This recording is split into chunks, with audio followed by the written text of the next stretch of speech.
Hark how I hear footsteps appear. Dr. Durant, he's coming near. Dr. Durant, Dr. Durant, Dr. Durant, Dr. Durant, Dr. Durant, Dr. Durant, Dr. Durant.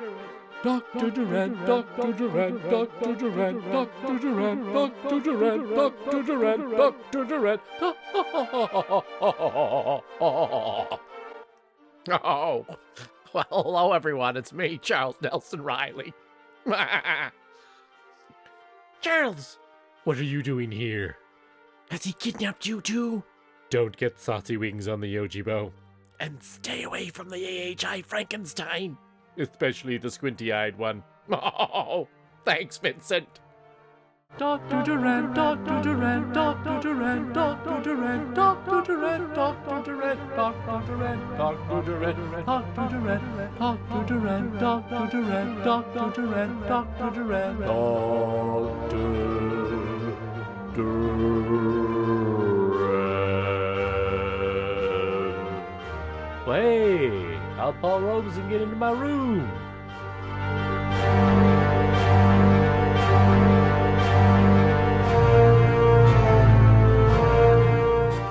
Hey everybody, welcome back to the Sanctum. As you can clearly see, it's Christmas time again, so it's time for another Sanctum Christmas special. Now I know I just did one a couple of weeks ago, but what the hell, I love sitting here in the Sanctum and pulling out some Christmassy type goods, talking about Christmas movies, sharing Christmas comics, and spending time with the likes of all of you. So pour yourself a cup of eggnog or some mulled wine. Rise and walk with me. And spend a little time with me in the Sanctum as we spread some holiday fear. But first, a word from our sponsors.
And the first present we have unwrapped from underneath the tree is this beautiful Ghost of Christmas Past from Four Horsemen. Now, if you watched my Christmas episode last year, you'll know that I showcased their amazing Jacob Marley figure. As a matter of fact, I ordered this the same night that I recorded Christmas Conversations with Russell James, in which we went into great detail about the Ghost of Christmas Past and discussed several variations of the Christmas Carol as interpreted by Mr. Magoo and Albert Finney. So while all those conversations were still stewing around in my brain, I sat down at my computer getting ready to edit that episode and saw that this was available to order. And of course, I did. Because of course I thought there's nothing more appropriate than having a Ghost of Christmas Past hanging around in the Sanctum.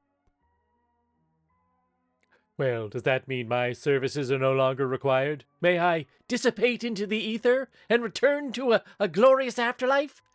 Instead of this dingy hole of a room? No? And as usual, they've outdone themselves. They do some fantastic packaging. They've got this beautiful packaging here. This real heavy-duty box with the picture of their interpretation, their version of the Ghost of Christmas Past. As the clock told 1, the first of the three spirits who Jacob Marley warned would visit Ebenezer Scrooge made their appearance in the miser's dark bedchamber. The room was suddenly filled with a brilliant light, and Scrooge looked curiously upon the unearthly visitor who stood before him. "Who and what are you?" Scrooge demanded. I am the ghost of Christmas past, came the reply. The strange figure's appearance shifted and dissolved, its form indistinct and constantly fluctuating. Its features and the quantity and placements of its limbs changed as Scrooge looked upon it. One minute it would have 2 arms, then none, then 4. Its face started to melt away one moment, only to be distinct and clear as ever the next.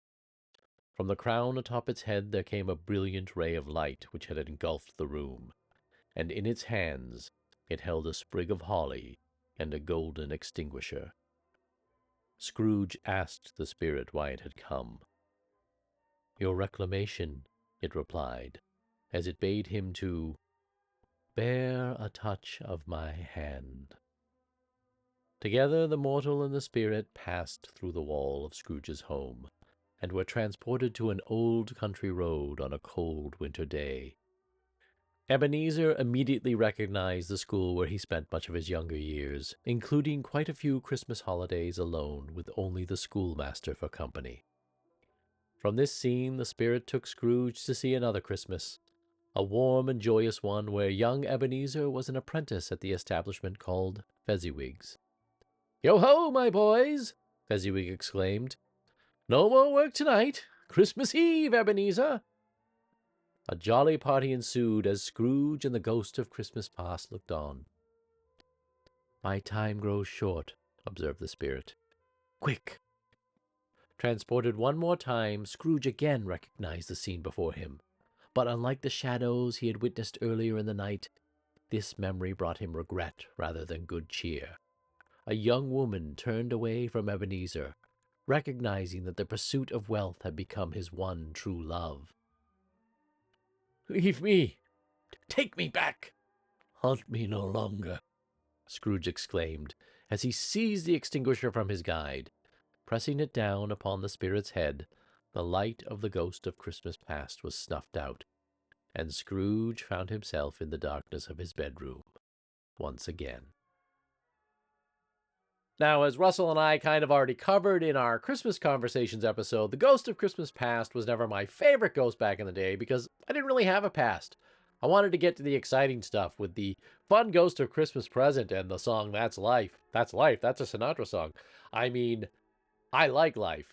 And the scary stuff with the Ghost of Christmas Present. But as I grow older and have fewer Christmases in front of me than I have behind me, I begin to appreciate the Ghost of Christmas Past. I mean, most of you know me by now, and if you've watched prior Christmas episodes, you know I'm a sucker for the maudlin and the melancholy around this time of year. And here we have this beautiful illustration here, and then the gatefold cover that turns out this is clearly supposed to be Fezziwig's office at the Christmas party. And here is our Ghost of Christmas Past. We've got several head sculpts. Beautiful figure. You've got this lamppost here. You've got an extinguisher in the back as well. I can see a sprig of holly there. Again, they do the thing where you can sort of shine the light in above the top of it to give it sort of a special feeling. There's the gatefold, Fezziwig's party. I'm assuming this is Scrooge in the side here. I don't know, he looks quite young if that's old Scrooge being grumpy in the corner, or perhaps that's supposed to be someone else.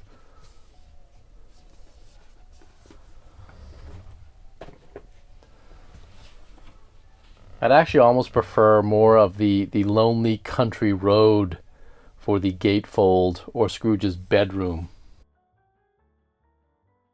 Inside, we've got this cool little booklet, A Christmas Carol Stave 2, The Ghost of Christmas Past. And it's got all these excerpts from the original Christmas Carol by Charles Dickens, along with some illustrations in here. I kind of spoke too soon about the illustration. On the inside there, you can kind of see that's clearly Scrooge's bedchamber. And on the back, that is the lonely country road. Country roads, take me home to the place I belong. And here's some stuff that came out of the box. The lamppost here. That's pretty cool. I like that a lot.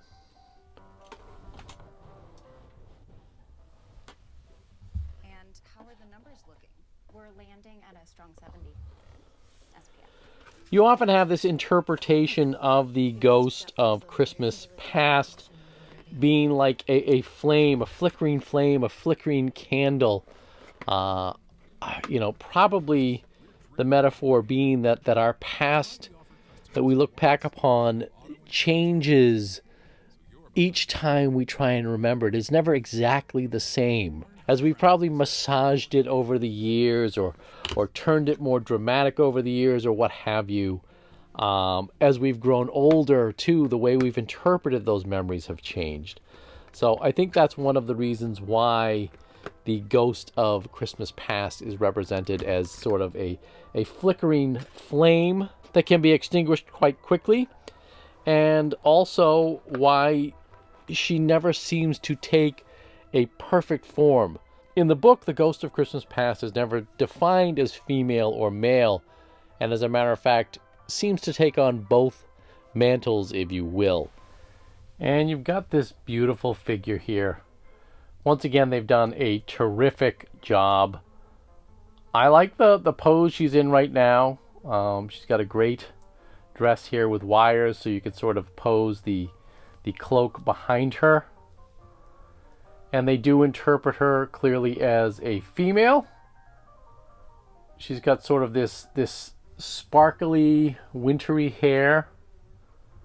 I really like her face. This crown of silver or black roses around her head. These sort of Kryptonian crystals coming out. And of course the flames. Great interpretation of the ghost of Christmas past. And of course beneath the cloak here she's got these additional arms.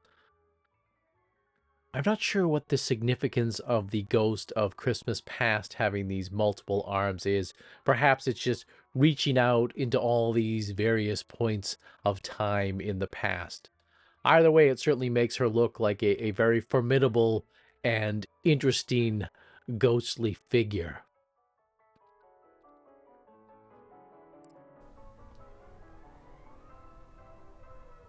It's a beautiful figure, it really is. Now, I like the other faces, and they're certainly eerie enough, but I think I love the standard face here. Put her over here by the country road, where she awaits with Scrooge. And then, of course, we've got a few other head sculpts in here. We've got that one that is, the eyes have sort of glazed over white. And then you've got this one that's one white eye, one regular eye, scarred face, kind of creepy or scary. And there's a few other accessories in here. I don't know what's in this bag. Let's find out. Open it up. It's bees! Oh, wow. So there's this extra sculpt in there. That is cool. Like this terrifying version of the ghost of Christmas past. Your dark memories.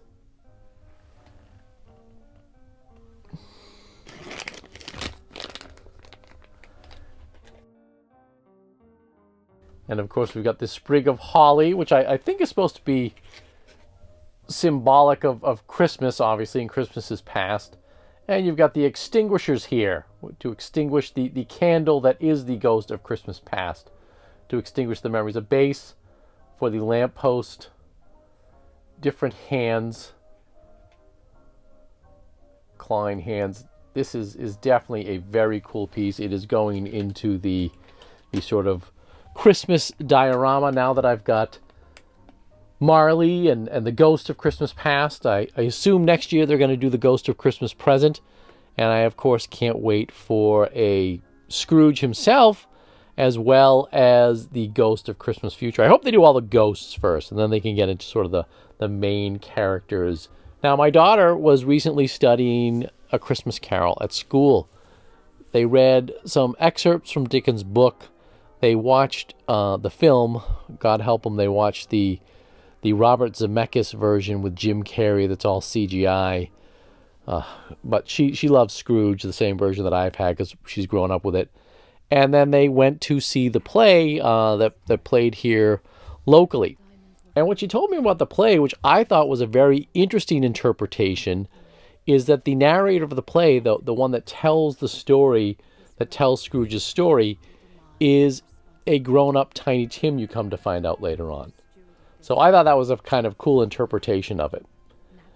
But this is a fantastic piece, a beautiful piece for a Christmas collection, especially for people that love A Christmas Carol or Charles Dickens or cool action figures in general. And I clearly highly recommend it. Then, with a rapidity of transition very foreign to his usual character, he said in pity for his former self, "Poor boy," and cried again. "I wish," Scrooge muttered, putting his hand in his pocket and looking about him after drying his eyes with his cuff. "But it's too late now." "What's the matter?" asked the spirit. "Nothing," said Scrooge. "Nothing. There was a boy singing A Christmas Carol at my door last night. I should have given him something, that's all." The ghost smiled thoughtfully and waved its hand, saying as it did, "Let us see another Christmas." Fireplaces glowing, icicles growing, hearts overflowing with cheer. It's that wonderful season we all find so pleasing, the Toys R Us time of year. The world's biggest toy stores, Toys R Us. The biggest selection, Toys R Us. It's the Toys R Us time of year. Toys R Us. Now, next up is, as I also talked about with Russell James on my last episode, was sort of kitschy Christmas decorations or Christmas things from the past, especially mid-century modern items. And this is a piece I picked up last year just after Christmas, so I had to wait this entire year to sort of showcase it here. But it is from 1955, and it is a full-body Santa Pez. Now, normally I am not a Pez collector. I will get the monster ones. I'd love to get the classic monster ones if they're available. But this is cool because it is a full-body Pez. And, of course, it's Santa Claus. It's this cool retro 1950s style decoration. And this is made in, I don't know if you can see it there. It was made in Austria. There are two versions you can get. You can get one that says made in Austria, which is the more common version, and you can get one that says made in Germany, which is a bit more rare, apparently. A little worse for wear, but it's from 1955. It's got some pretty colors here. And, of course, you've got Santa's head here, and opens up, and there's the Pez, or he's a terrifying mouth. And you can load the Pez here. Oh, came right out. And it says Pez right on Santa's chest there. Beautiful piece. Very cool part of Christmas arcana, Christmas decorations. I really love it. And it fits right in with sort of my my Christmas feel. We'll put them right over here next to Dracula. Oh, hello, Dracula.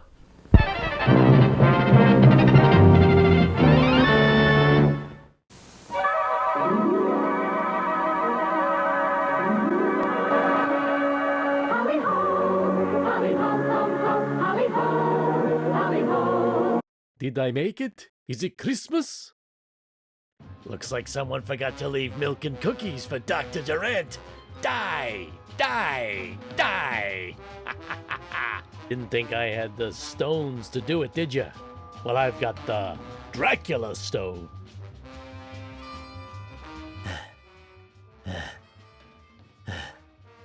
What a goddamn mess. Well, time to enjoy some hot cocoa. Merry Christmas, you blood-sucking son of a bitch.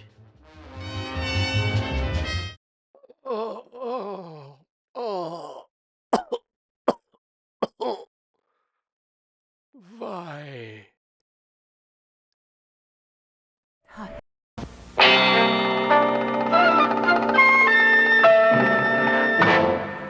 Now, if you also watched my episode last year, I bought a few ornaments, quote unquote, from Retro A-Go-Go, and they were the EC Comics Ghoulunatics, I guess you'd call them. It was, the Vault Keeper, the Crypt Keeper, and the Old Witch. They're sold and labeled as ornaments, but they are really more sort of busts or statues. And this year, Retro A-Go-Go released 2 more classic horror hosts, especially from my youth. And on Black Friday, they had them on sale for a very reasonable price. So I snagged them both. And they are, of course, Cousin Eerie from Eerie magazine and Uncle Creepy. Now, in some of my prior Christmas specials, I've showcased stories from both Creepy and Eerie in my Christmas Comics Showcase. And I am a big fan of these Warren publications. What I always kind of loved about these characters is the sort of appeal. Jack Davis, I believe, designed Uncle Creepy. He may have done Cousin Eerie as well. But other artists have done their interpretations, including the fantastic Bernie Wrightston. So you've got Uncle Creepy here listed as a sort of masterpiece ornament. And I love Creepy and Eerie magazine. Creepy probably a bit more than Eerie. Eerie started to have sort of running stories. In other words, it tried to develop characters in each issue, and it would have those characters reappear from issue to issue down the line. Whereas Creepy was more of an anthology series that would just tell your standard horror anthology tales. And Creepy came out first. It was the first one tried by Warren Publications, who had published Famous Monsters, of course. And I'm going to do an entire episode on Creepy and Eerie and Warren Publications a bit down the line. But the real reason they did Creepy in a magazine format, black and white, was, of course, because of the Comics Code Authority had changed the code around back then. You couldn't put a lot of horror comics in standard comic books due to the code. So Warren got a lot of people that were involved in EC Comics, Joe Orlando, a few of the same artists and writers, and he had them create Creepy Magazine. I'm taking it out of the box. I'm chatting here with you guys. On the back, we've got officially licensed Uncle Creepy Masterpiece Ornament.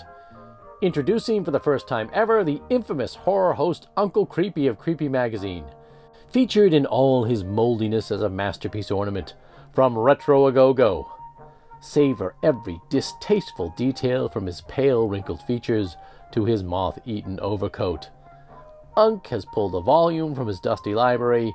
He's holding the first edition of Creepy Magazine, and he's going to read you a bedtime story.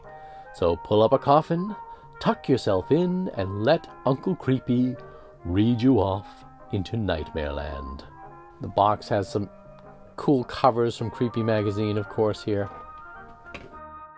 So they have, similar to the EC ones here, you've got this sort of base, a little magnet on it, or you've got Uncle Creepy here. You can use him as an ornament as well, hang him from your tree.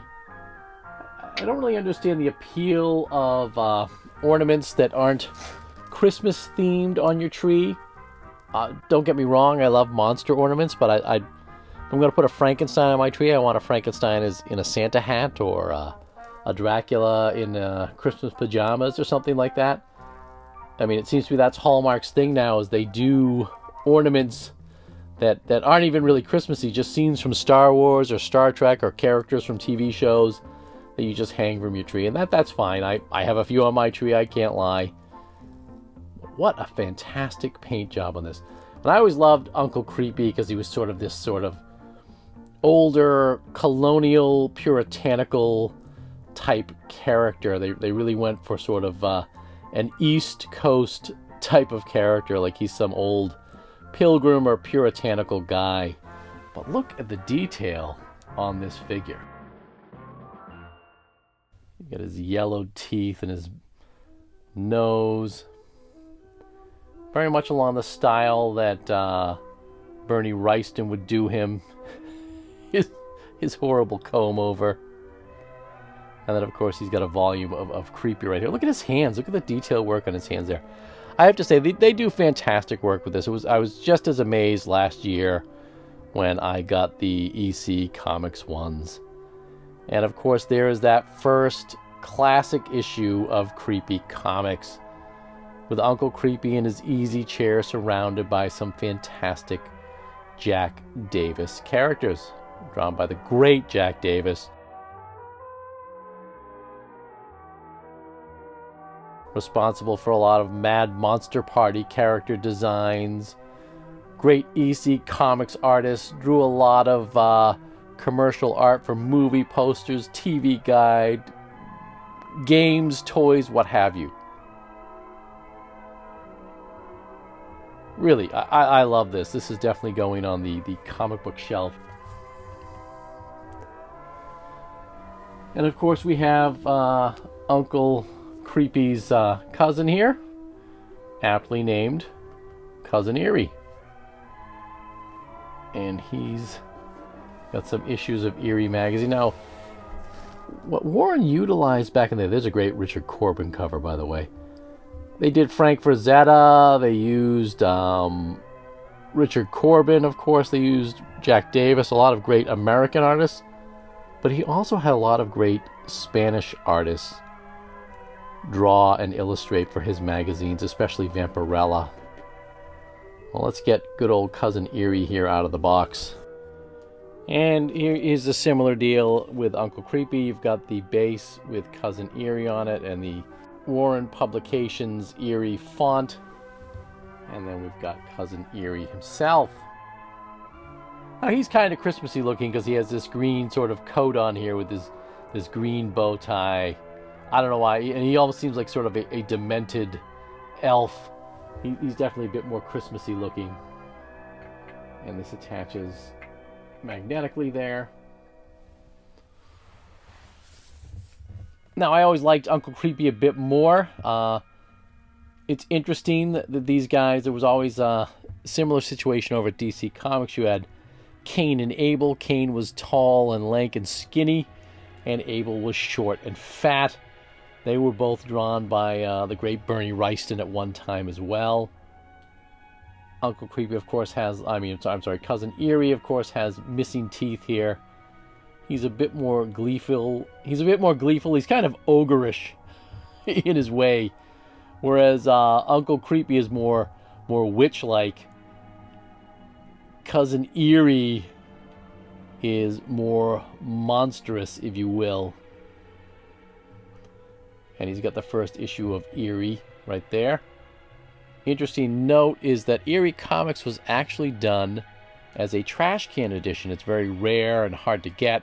They just put it out there with a brief sort of a trash can edition, is sort of this sort of mimeographed or very cheaply put together version of a comic book or a magazine so that you can just retain the rights to the title.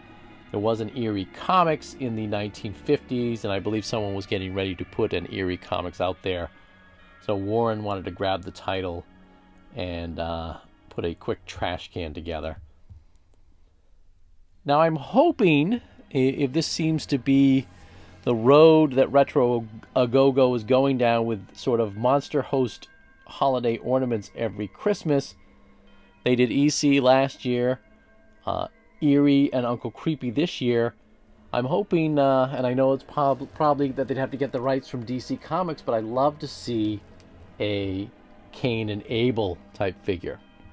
Or possibly even there's a fantastic horror host in this area called Penny Dreadful. Be kind of interesting to see some local horror hosts, or maybe, God willing, they do a Dr. Durant. But hey, a guy can dream, can't he? said the ghost of Vincent Price to the horror fans. Dr. Durant's a ding-dong. Pretend there's trouble for G.I. Joe.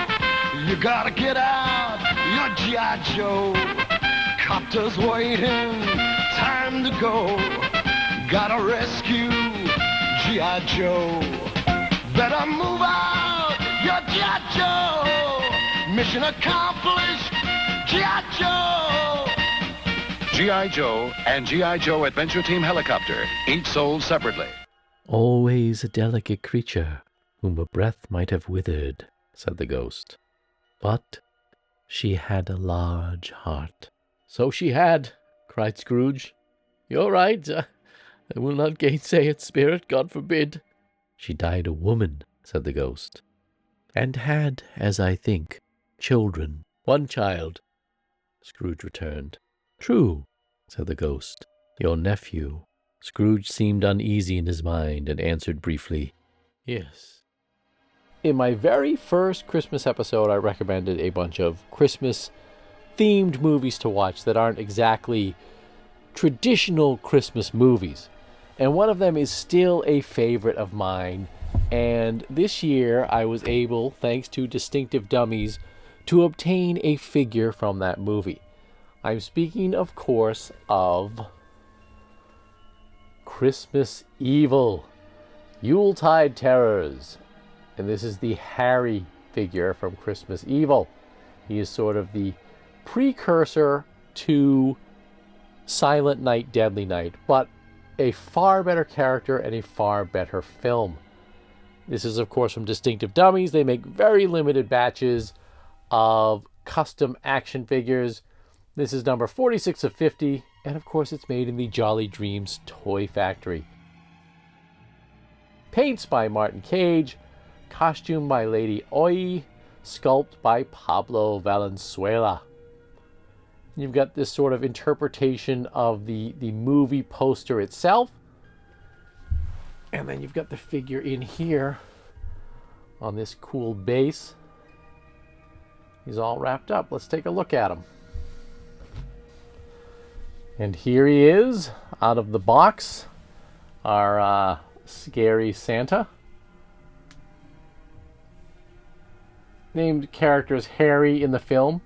He is played by, trivia fact, and I talked about this before, Fiona Apple's dad.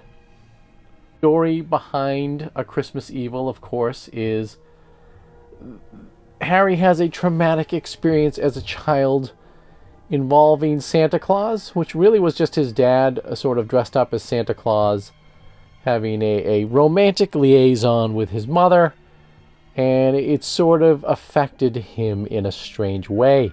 And he became obsessed with Christmas and being Santa Claus and living as Santa Claus year-round. When the film starts off, we see him watching the Macy's Day Parade, anxiously awaiting the arrival of Santa Claus. He works at a toy factory called Jolly Time Toys. And, of course, as the film progresses, he devolves more and more into this delusion that he is, in fact, Santa Claus, where he watches the neighborhood children and keeps track as to whether they are naughty or nice, and begins to take revenge on people that sort of violate the spirit of what Santa Claus is. Now, as usual, it's a really well done figure, a nice sculpt, great paint job, solid work. There's a lot of like little white pieces on him from the fur and the beard. I like it that you can take the beard off or put the hat on to turn him into Santa Claus. He's got sort of these sad bloodshot eyes, if you can see there. And he, of course, has his... what's going on here? He has his bag of presents here that he'll carry down the street, of course. But he does have his weapon, which is the tin soldier from Jolly Time Factory with a sort of bayonet on it that he stabs a guy in the eye with. If you're going to watch a Killer Santa movie, this is my preference for a Killer Santa movie. Silent Night, Deadly Night gets all the love because it caused such a commotion and a scandal when it was released. But this came out well before Silent Night, Deadly Night. And this is actually a well-written, well-acted, well-made film. People have described it as being Miracle on 34th Street meet Death Wish, but I saw another interpretation of it where someone described it as Miracle on 34th Street meets Taxi Driver. And that's a far more accurate depiction and description of it. Because the character of Harry is not your typical slasher character. And this isn't your typical slasher film. Yes, there's killings in it, and some of them are a bit gory, but it's not like he just goes around randomly killing people willy-nilly. He kills people that violate the idea of Christmas and Santa Claus. And he actually begins to believe that he is Santa Claus. He has a moral code, if you will. There's sort of a moral code, much like Travis Bickle has, that he kind of believes he's doing the right thing, as psychotic and sick as he is. And, of course, as the film progresses, we don't know whether we're falling deeper into Harry's delusions or whether he really is sort of becoming Santa Claus. And I'm going to send some spoilers ahead here. At one point, he tries to go down a chimney to get into someone's home, which, of course, he can't. So he breaks in and then winds up killing someone in the home. But later on, there's a scene, and I talked about it when I discussed this film in my first Christmas episode. That's one of my favorite scenes in the film. And that's when Harry accidentally stumbles into this Christmas party in the city. And the people there treat him like he's Santa Claus. They're like, come on in, Santa, hang out. There's kids there. And he has a wonderful time hanging out at this Christmas party. It's a beautifully shot scene. Some beautiful nighttime photography that Russell James would appreciate. And it's just a very comforting scene to me for some reason. In the middle of this sort of psychological breakdown of this man, there's this moment of peace and joy that he gets to experience. Then there's another scene where he wanders into this neighborhood and there's all these Christmas lights up and, blow mold Santa Clauses, and it's a very magical scene. The cinematography is great in this. Everything about it is fantastic. It's a fantastic Christmas watch. And that, of course, is the ending. If you've seen my Dr. Durant's Macy's Day Parade, you'll know what the ending to this film is. And many people have sort of speculated about what really happens at the end of the film. Does Harry, in fact, become Santa Claus? Or is this a delusion in his mind and he crashes and burns to his death? And this is sort of what he's thinking of as he's dying. Again, my favorite Killer Santa Claus film, John Waters is a big fan of it. It has a very cult following. It wasn't popular when it first came out. It sort of got re-released down the line. I think a lot of it was due to the fact of Silent Night, Deadly Night, that people were starting to release more of these Killer Santa Claus films. But if you're going to watch one Killer Santa Claus movie, watch Christmas Evil. And if you're going to watch two Killer Santa Claus movies, then you should also watch The Silent Partner, which is another fantastic film. As a matter of fact, goddammit, I need to do a double feature of those films. And if you're going to watch three Killer Santa Claus movies, watch the one where I dress up like Santa Claus, sneak into Dr. Durant's bedroom, and smother him with a sprig of holly! This is the time to save 10% on every toy in stock at JCPenney. Now through October 14th. And who better than myself is qualified to tell you about Toyland's big sale on toys to stay home with, toys to go out with, taxi, toys to have adventures with, toys to snooze with. Save 10% on all my friends at JCPenney. Of course, I'm not for sale. I'm a star. This is JCPenney.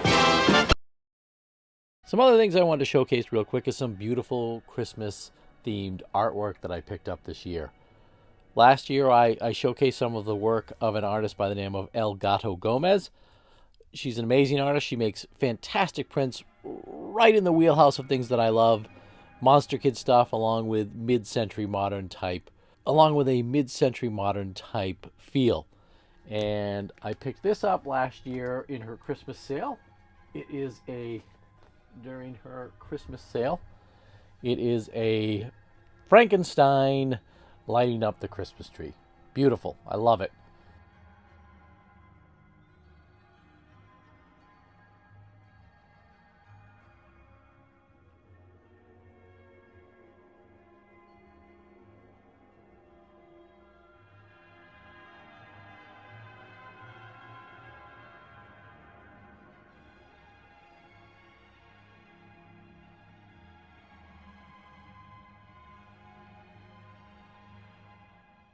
And this is a piece I really love as well. I showcased it in our Christmas Conversations episode. It is a living room scene of a lovely black cat sitting there waiting for its owner to come back so they can watch Mr. Magoo's Christmas Carol together. I love this living room. I'd love to be there right now with the coziness of the light of the TV shining on me and the snow falling outside the window with that beautiful Christmas tree and that awesome sort of UPA artwork on the back. Now, they often say that the best gifts are the ones that you make for people, and I received some beautiful gifts this year from some friends of the Sanctum. First one, of course, would be this amazing figure of me, Dr. Durant, that starred in that Rankin and Bass Christmas special, The Dracula That Slept Through Christmas. This was made by Juan Torres, and Juan has his very own episode coming up where I showcase a lot of his work that he sent to me. But I did want to include this character in the Christmas special, so I do want to give Juan a shout out and thank him for this. It really is very reminiscent of Rankin Bass. Now, it really did remind me so much of those Rankin Bass puppets that I had to create my own Rankin and Bass Christmas special. It's a very flexible figure here. You can see you can move it around. He's got the Dracula stones there, a stake for staking vampires, the eye patch, the fedora. He really nailed it. Juan showcases a lot of his work on the Sanctum, and he uses a material called cosclay to make these figures. And as a matter of fact, I'm going to showcase a few more here just because we're talking about Christmas, and these are ornaments he sent me. Now, Juan's going to get his own episode where I showcase these in detail, but this is a Dr. Hyde ornament he made. Check that out with the sideburns and the British teeth. Really, really love it. He said he was inspired by recently reading Dr. Jekyll and Mr. Hyde. And of course, we've got another one of my favorites here, the Mummy. And it's a nice green ghoulish mummy with, again, with a sort of British smile. Reminds me a lot of a Jack Davis style mummy a la the Mad Monster Party.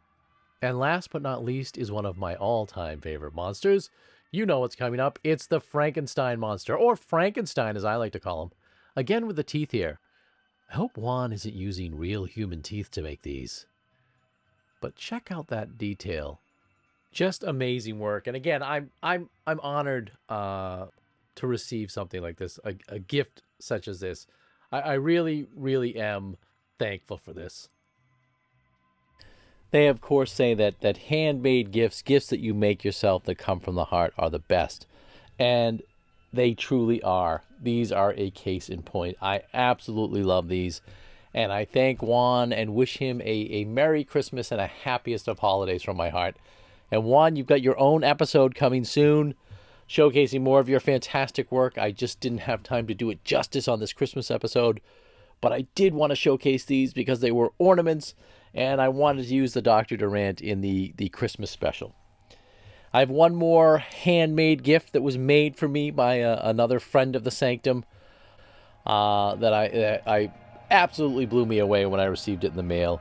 And that would be these beautiful, world-famous AHI brand Dr. Durant Dracula stones. Sold for the low, low price of $1.26 back in the day. I love the card art on this. It's all about presentation, not about the toys. And it's got this here. Use the occult power of the stones to curse children under the age of 3. Caution, not recommended for children under the age of 3. Appjack Productions. I mean, I love this. Made in Hong Kong. Standard cardboard on the back, of course. But beautiful. Really, really, really cool piece. I mean, I've got my own rack toy now. How cool is that? I've got an action figure, rack toy, ornaments, and friends such as you. Now, the gentleman who made these did not want to be credited, but let's just say his name rhymes with Hattrick O'Fonnell. As Clarence writes to George Bailey at the end of It's a Wonderful Life, no man is a failure who has friends. Well, then I am a very successful person indeed. And I thank all of you from the bottom of my heart this holiday season for watching these videos, for listening to me drone on and on about all these ridiculous things, and for being my friend. We have an opportunity to make a rather large sum of money. Dick Van Dyke is Fitz Willie, a quiet butler with a little larceny on his mind. Our objective is the cash in the cashier's office on the 10th floor of Gimbel's. Fitz Willie! It's here! You're going to rob Gimbel's!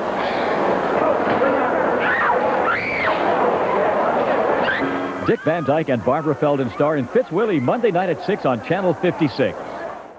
Halloween Dad has a son for Christmas. Halloween Dad on Christmas Day. What presents did he get? Will his son be upset? It's Halloween Dad on Christmas Day. Go on. Open it up. That's right. Open it up, son. It's Daddy's Christmas, and I got you some presents. I hope you like this one. What do you mean, what is it? It's just what you wanted. You wanted a Dracula doll, right? I know he's not in the cape. Those are Christmas pajamas. Footsie Christmas pajamas. I know he's supposed to be in a tuxedo and a cape, but this is a Christmas Dracula. And besides, what do you expect a Hungarian morphine addict to wear? Of course he's going to be wandering around in red pajamas. Listen, the man at the store said this was very popular. He got it as a special gift from the salesman. And honestly, when I got to the store late, he was closing up, and he grabbed it off his desk and he said, Here, why don't you give this to your son? He wouldn't let me in the store to buy the Draculas. The registers were all closed. But it's Dracula. You got to enjoy it. All right. Maybe you don't like that one. Open up your next one. The next one you got to like. Now, listen, I know you had your heart set on a Darth Vader costume from Star Wars. But, Daddy couldn't really find that one, but I got you something a little bit better. And I know there's a tradition in England where around Christmas time people actually dress up in costumes. So I thought, what the hell, I got your costume for Christmas. And I know you had your heart set on Darth Vader from Star Wars, but this is a lot better. It's from what's going to be the biggest sci-fi fantasy hit from 1970. You're going to blow Star Wars out of the water. Nobody's going to be talking about Star Wars later on. They're all going to be talking about this movie, and you're going to have the costume from it. Yep. It's Nipsey Russell from The Wiz. He's the Tin Man. Kind of like a robot, kind of like the C-3PO guy. You're wondering how I knew C-3PO, but I didn't know Darth Vader. I can remember letters and numbers, but for some reasons, names elude me. But I know it's a little beat up and water damaged. Well, I didn't get it at any store. It was in the dumpster out back. But check it out. Look at this. Look. Ooh. Robot face. Check him out. Nipsey Russell. Also, look at that. Look at that. He's got a little boater's hat or a top hat there. He's got gold on him. Long robotic face. Who needs to be Darth Vader? You're going to be the Tin Man from The Wiz. Ease on down the road, as they say. And check out this smock. You're going to be the envy of all your friends. There it is. The Wiz, Tin Man, Nipsey Russell doing his bow-legged dance down the yellow brick road.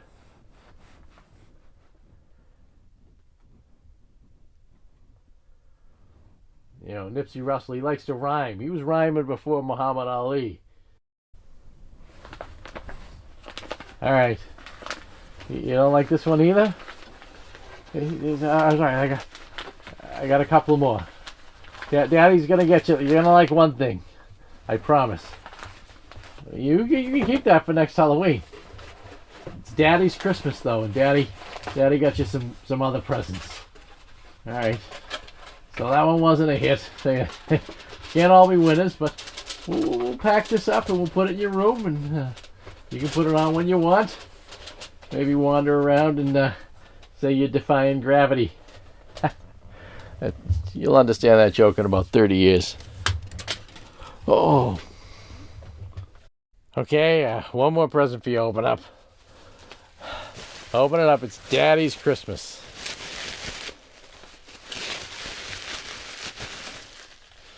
So far you're not happy with these presents, huh? You're gonna like this one. I know you're really into that Superman movie that came out this Christmas.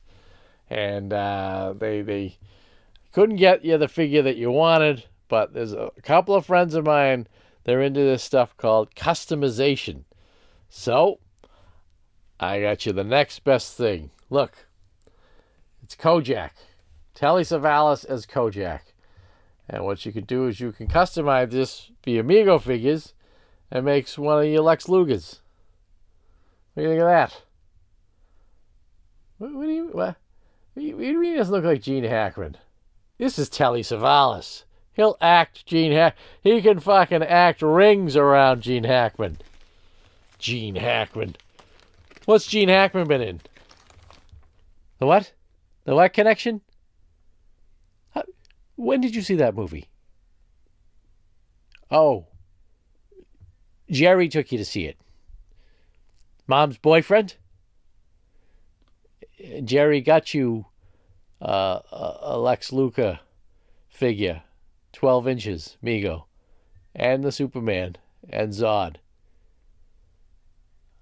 Well, this one's cool. This one will fit with your little Megos. Kojak. No, hold on. Don't run away yet. I know he's out of the box.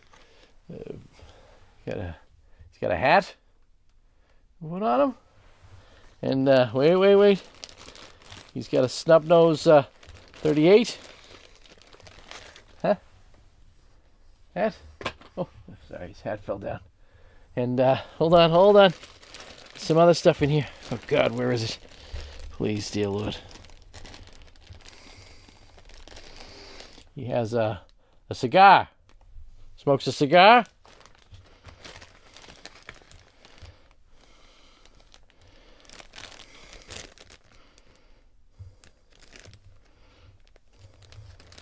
Wait. You're gonna love this. Your Lex Luthor doesn't have this type of thing. And a lollipop. Kojak's signature piece, a lollipop. I know it looks like a pimple. Don't lose it. Everybody loses that. This one had the lollipop. All right. Maybe it's not a great present. But hey, there is a great Kojak Christmas episode. It's on tonight. It's called How Cruel the Frost, How Bright the Stars. Would you sit and watch it with Dad? I got us a couple of TV dinners. Your favorite, fried chicken with the brownie, the corn and the mashed potatoes. I'll heat it up. I even splurged and got us a small lemon meringue pie. Yeah? You'd like that? What's this? You made me a card. Merry Christmas, Dad. You're the best. What? Why am I crying? So normally on these Christmas episodes, I recommend some seasonal favorites to watch. Old TV shows, Christmas movies, cartoons, what have you. But Christmas crept up on me rather quickly this year, and I did have a list of shows and movies I wanted to talk about, but I didn't have the time to give them the justice they deserve. So we'll save those for future Christmases. But I did want to take the time to talk about one of my seasonal favorites and one movie I haven't talked about yet in any of my Christmas specials, and that would be the film It's a Wonderful Life. Now, of course, one of the reasons that It's a Wonderful Life became a perennial favorite was because the copyright lapsed on the film. Film didn't do that well at the box office when it first came out and got mixed reviews. And at one point or another, they forgot to renew the copyright, so the film fell into public domain. And local stations everywhere scooped it up and would show it round the clock during the Christmas season. Now, it was during this period that I first saw It's a Wonderful Life. I remember the specific Christmas I saw it. My mother had given my sister and I each one very special Christmas gift. That Christmas, she had given the both of us our own small black and white TV for our room. This was a big deal back then. So that Christmas night, I'm sitting there in our family room, lying down on the burnt orange rug, the wood-paneled walls around me, the Christmas tree behind me all lit up with big colored lights. The relatives had all gone home. My mom had cleaned up the kitchen and gone to bed, and I'm clicking through the channels on my black and white TV, and I come across the credits to It's a Wonderful Life. The bells ringing, these great mid-century modern illustrations along the lines of Currier and Ives opening up the film. I was riveted. I watched the entire movie all the way through. And probably with commercials back in the day at that time, this movie ran close to 3 hours. But I loved it, and I had to be all of 12 or 13 years old. And every year I would seek this movie out to see if I could find it on TV or watch it. Now, I don't think I'm spoiling things by telling you the plot of the film, but if you haven't seen it, there are going to be some spoilers ahead. In a nutshell, the film involves the character of George Bailey, as played by Jimmy Stewart. And George has lived in the town of Bedford Falls his entire life. He wanted to do great things. He wanted to be what he considered a great man. Travel the world, build bridges, build amazing buildings. He wanted to make a name for himself in this world. Because, like many of us, sometimes we equate greatness with doing what society considers great things. In other words, you have to have these benchmarks in your life that you have achieved to become a great person. But throughout the film, life keeps getting in his way. You can clearly compare It's a Wonderful Life to A Christmas Carol. They're both films about a lost soul on Christmas Eve that is shown the right path through divine intervention. Now, where A Christmas Carol is about a man's redemption, showing him how good he can be, It's a Wonderful Life is about showing a man how good he always has been. Events transpire that George Bailey decides he is going to commit suicide on Christmas Eve. He feels he is better off dead than alive. And not only does he feel that his future is not worth living, but he feels that his past was not worth living as well. So his guardian angel decides to show him what the world would have been like if he had never existed. And it is a dark Bedford Falls indeed. In the dark It's a Wonderful Life universe, the world is not a pleasant place. And it's not because George Bailey wasn't there to do great things. It's because George Bailey wasn't there to be the kind person that he is. And I think that's the important point of the film that I appreciate. That George Bailey, through all his sacrifices, through all the choices he made in his life, always chose kindness, for lack of a better term, always chose to do the right thing, despite the fact that he felt he was better than Bedford Falls. He was bigger than Bedford Falls. He is a human character. He's not this perfect angel of a man. He has regrets. He feels anger. He's mad. And they show this throughout the film. He's bitter about his lot in life. And that's always been the part of the film that resonated with me as I got older. I think as we live our life, we don't see the difference we're making. But the difference we're making isn't in grand things that we've done. And sure, I'm sure people out there have done grand things. But we're conditioned to believe that the The ambitious are the only ones that are successful, that wealth equals success, that hard work equals success. Well, you know, it's hard work living day to day. And what equals success in my book and what equals success in George Bailey's world is the small kindnesses you show to others. Those are the things people never forget. Yes, we have these grand benchmark moments in our lives that we probably think about or remember. But I quite often go back to the small kindnesses that have been shown to me in my life. Those are the things that make me feel good. And there are people out there that may not even know that I still think about them to this day because of a small kindness they've shown me. I can remember one in particular that I think about quite often, and I'm beginning to sound like Everett Sloane in Citizen Kane, as he talks about the girl with the parasol that he saw getting on the ferry for just a brief moment, and not a day goes by that he doesn't think about her.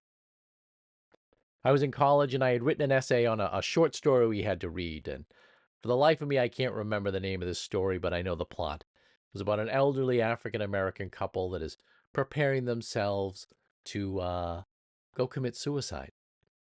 They're starting up their old Model T Ford, and they're dressing up in their Sunday best, and they're thinking back on their life and the hardships they've endured as they drive off down this dusty road in Mississippi or the country somewhere, preparing to drive off a riverbank and go to their demise. And we had to analyze the story, and I wrote an essay on it. And believe it or not, I was quite shy back then. And the professor called on me to read my essay, and I read it. And in his professorial way, he eviscerated it. Now, I don't know whether it was a good essay or a bad essay. I just know that I probably spoke from my heart at that time as best as possible. And while I was sitting there in class quietly, a girl behind me leaned forward, tapped on my shoulder, and said, "I thought your essay was really good." And God damn it, if I don't think about that every other day, or if that doesn't give me hope when I feel like absolute shit. And it was a small moment. I don't even know that girl's name. I don't know if she even remembered saying that to me. But that's what's important in this world. That's the coin we have that we can share with each other, the kindnesses we can show. I think quite often it's the angry voices that are heard in this world, the ones that are the loudest and that make us feel the most fearful. The kind voices are the quiet ones. The kind voices are the ones that are actually important. And all these small kindnesses give us hope. And that's what George Bailey brought to his world. I was reading up on the film, and I forget who wrote it, but there was someone that was analyzing the film, and basically what he said is the reason the hope in this film is so precious is because it comes from a dark and painful world. The light doesn't ignore the dark, but the light is more precious because the world is so dark. The light exists in defiance of the dark, the hope in defiance of despair. And that's just about as realistic as things can get. Everything Jimmy Stewart has done has made his small world a better place. Even his act of wanting to commit suicide made Clarence's life better because it gave him the opportunity to earn his wings. So I'm kind of rambling here, and I'd love to have a deeper discussion with some of you online or in the Sanctum regarding the film It's a Wonderful Life. But I just wanted to hash over some of these points to get this out there, because I've been thinking about it a lot lately, especially in this day and time and at this particular Christmas. A lot of times we don't feel the Christmas spirit, for lack of a better word, or we're given pressure to feel the Christmas spirit. But I just want all of you to know that each and every one of you listening to this, you may not know it, but you've made a difference in someone's lives. You've made a difference in the world. You're important. Your kindnesses matter. And keep spreading those kindnesses into the world. It's a meme, and I love it, and I say it all the time, but in a world full of Mr. Potters, be a George Bailey. And I'll leave you with this, and then we've said everything we need to say about It's a Wonderful Life. One of the things I find most hopeful about the film is that even in the dark, George Bailey-less universe of It's a Wonderful Life, Bert and Ernie are still friends. And that will bring us to the end of another episode of Dr. Durant's Sanctum. I appreciate you spending this Christmas time with me. Sorry I got this one out so late, but I really did want to say some of the things in this episode. And I want to let you know that I appreciate all of you as well. So much so that I am living by the code that it is better to give than receive. 2 lucky viewers will get a surprise package Christmas holiday present from Dr. Durant's Sanctum. Just comment in the comments below. I will do a random drawing from the names below on, let's say, New Year's Eve. And 2 lucky viewers will receive a variety of items from the Sanctum. Some brand new, some slightly used, comic books, DVDs, Blu-rays, action figures, as Mr. Macon would say, what have you. But I really would like to share some of the wealth here, so leave some comments below, like I said, and I will do a random drawing of the names below on New Year's Eve, and we will see who gets a lucky present from the Sanctum. Again, I really do appreciate each and every one of you so much. So I wish you all a Merry Christmas and Happy Horror Days. And until we see each other next time, stay cool, stay kind, and may all your lives be wonderful. Oh, well, where am I? Who's that over there? Vincent Price? Oh, dear God. Jimmy Stewart. Hello, James. Yes, it's me. Please, pull up a Yoji-Bo. Who's that drinking over there? Well, hey, if it ain't Jimmy Stewart, how you doing? We're gonna sing a song around the piano later on. But Bing Crosby? Bing Crosby, Vincent Price. Who's the young, corn-headed fellow over there? That's Jody, my grandson. Well, where am I? Welcome to Dr. Durant's Sanctum. No! Clarence! Well, everyone's watching Wicked, and the ending is making them moody. Instead of defying gravity, I'd rather walk in beauty.